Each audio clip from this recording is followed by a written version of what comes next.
Today I am going to show you how to make a chevron bracelet.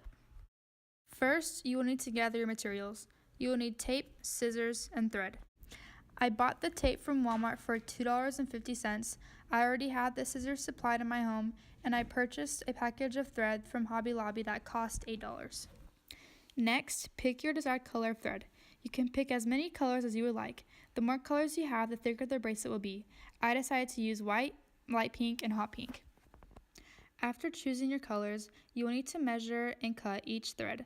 I usually measure my thread to be around 2 wingspan lengths, but I would recommend using about 60 inches.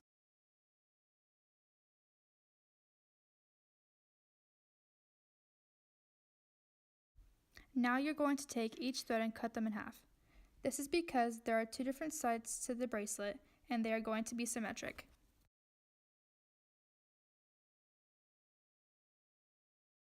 While doing this, try not to get your threads into a knot.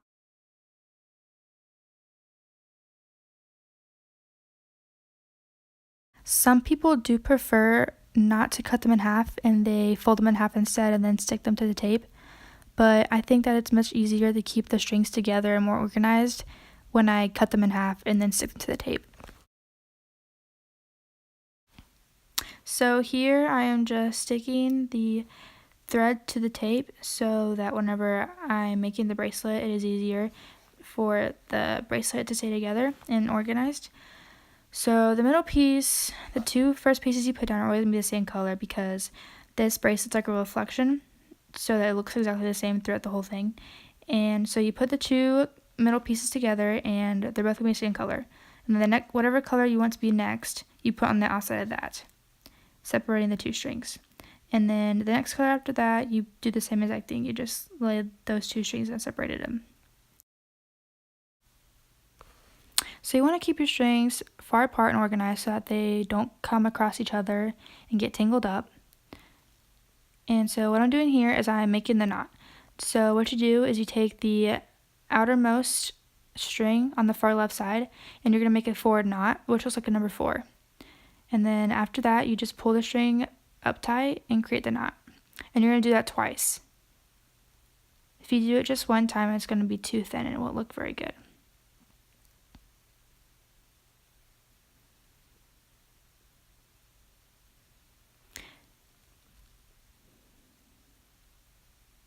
And after you do that, you're going to do the same exact thing to the next string, and then you're going to stop at the middle. And since I only have 6 strings, I only knot with 2 strings and I leave it alone in the middle. And then on the right side of the bracelet, you actually want to make a backwards knot, which is a backwards 4.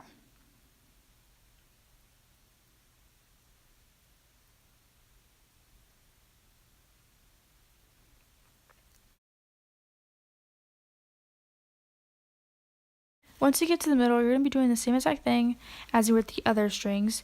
You're just going to use the same exact string for the knot, and you're going to tie it twice. And whenever you make this knot, it has to be the same exact knot twice in a row, or else it's going to look funky.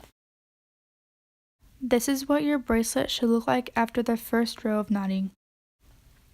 Throughout the rest of the bracelet, you're going to repeat the same exact steps as you did the first row.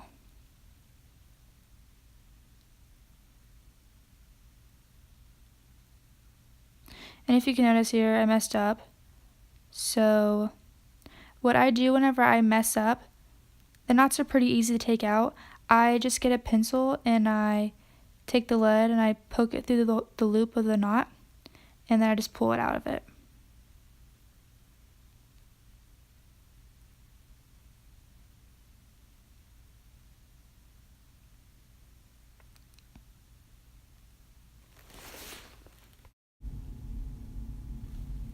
Here you can see the chevron pattern. And once my bracelet gets to a certain length, it starts to move around a lot more than I want it to, causing the other strings to get stuck to each other. So I take a piece of tape and I tape it down to keep that part of the bracelet down.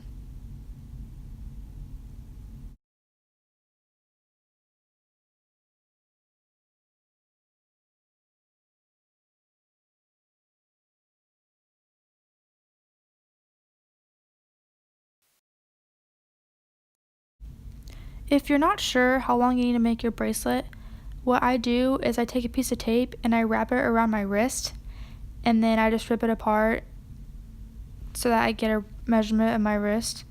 It's not exact, but it's close.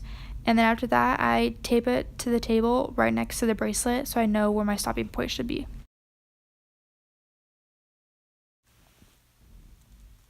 When taking off the tape, you need to be very careful not to pull too hard because it can cause the individual strands to pop out more, and it can also cause the bracelet to fall apart easier. Now that you're done with the bracelet, you can tie it around wherever you want it and then cut off the extra string. Your bracelet should look something like this once you're done.